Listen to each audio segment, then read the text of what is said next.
নেকি দান করে দেওয়া হয়। শুধু তাই নয়, রাসূল আরবি সাল্লাল্লাহু আলাইহি ওয়াসাল্লাম বলেন, জবানে সুবহানাল্লাহ, আলহামদুলিল্লাহ, ওয়া লা ইলাহা ইল্লাল্লাহু আল্লাহু আকবার যারা এই কথাগুলো উচ্চারিত করলো, আল্লাহ তাআলা তার জন্য জান্নাতে একটা গাছ লাগিয়ে দেন।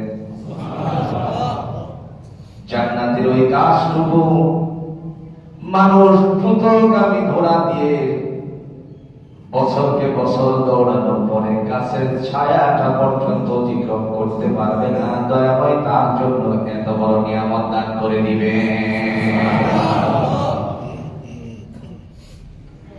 তো প্রশ্ন হলো, গাছের ছায়া, তো গাছ কত বড়? ছায়া অতিক্রম করা যাবে। তাফসীরে তাবারি তাবজা ইবনে জারীর রাহমাতুল্লাহ আলাইহি বুঝাতে গিয়ে তিনি বলেন, জিবরাইলের অবস্থা নিয়ে, রূহুল আমিন জিবরাইলকে আল্লাহ পাক রব্বুল আলামিন রাসূলুল্লাহ সাল্লাল্লাহু আলাইহি সাল্লামের কাছে তায়েফের জমিনে পাঠিয়েছিলেন। তায়েফে পাঠানোর পরে তিনি যখন হযরত হালিমাতুস সাদিয়া রাদিয়াল্লাহু তাআলা আনহার ঘরে লালিত পালিত হচ্ছিলেন, যেখানে তিনি ছাগল ছড়াতে গিয়েছিলেন, অনেকেই হয়তো আপনারা হজ করতে গিয়েছেন, আমি এখানে অনেকবার গেছি।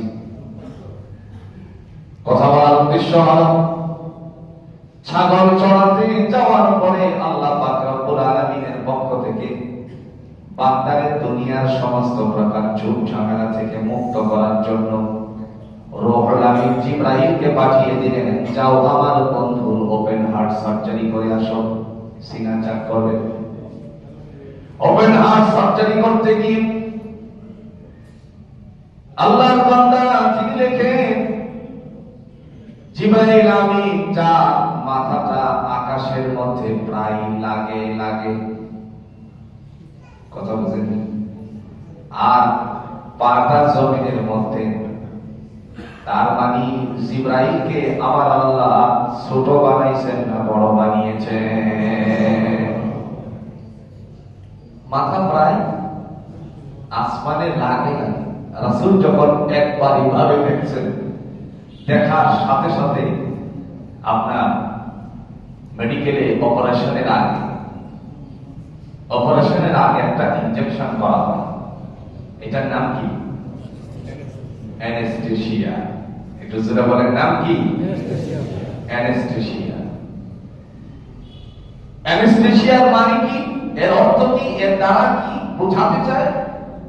তাকে অপারেশন করতে গিয়ে যেন মানুষ এই অবস্থাটা তার সচেতনতার মধ্য দিয়ে না হয়, সে যেন ব্যথা না পায়, সে যেন কোনো ধরনের আপনার অশান্তি অনুভব না করে। কথা বুঝেন? রাসূলুল্লাহ সাল্লাল্লাহু আলাইহি ওয়াসাল্লাম যখন জিবরাইল আমিনকে দেখলেন, দেখার সাথে সাথে ওনার অ্যানেস্থেসিয়া হয়ে গেল। আস্তে করে তিনি ঢলে পড়লেন।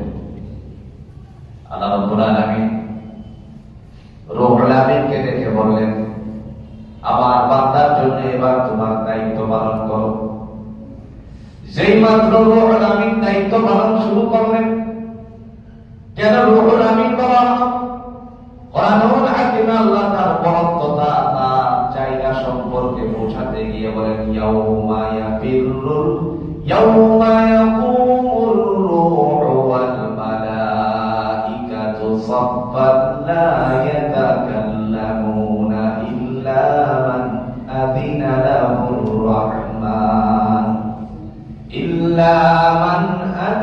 লাহুর রাহমান ওয়া ক্বালা সাওয়াবা। আল্লাহ বলেন, ময়দানে হাশরের মধ্যে সমস্ত ফেরেশতাদেরকে দাঁড়ানোর কথা বলা হবে, সাফা কাতারবন্দি হওয়ার কথা বলার পরে মানুষেরাও সেখানে কাতারবন্দি হবে। সেই সময় ফেরেশতারা দাঁড়ানোর পরে যতটুকু জায়গা লাগবে, তাফসীরে ইবনে আব্বাসে বর্ণিত আছে, আমার আল্লাহ প্রায় ততটুকু জায়গা রূহুল আমিনের জন্য আলাদা করে রাখবে। যেমন আমি ছোট ফেরেশতা,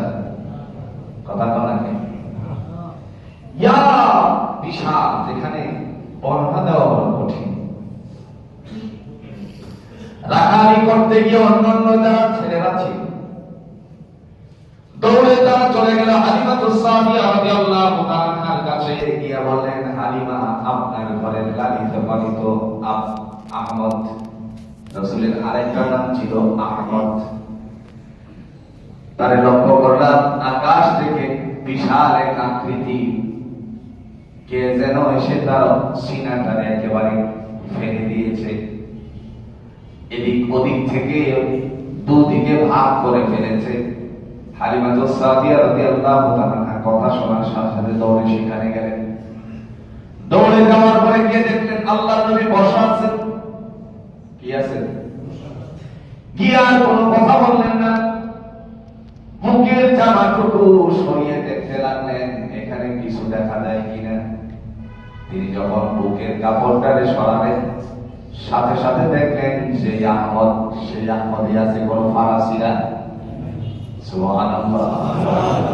তার মানে ওপেন হার্ট সার্জারি যিনি করেছেন, আপনি বলুন তো সেই ডাক্তারের সেলাইটা পর্যন্ত ধরা গেল না, তাহলে কত বড় ডাক্তার তিনি। সুবহানাল্লাহ। সেলাই বুঝা গেল না,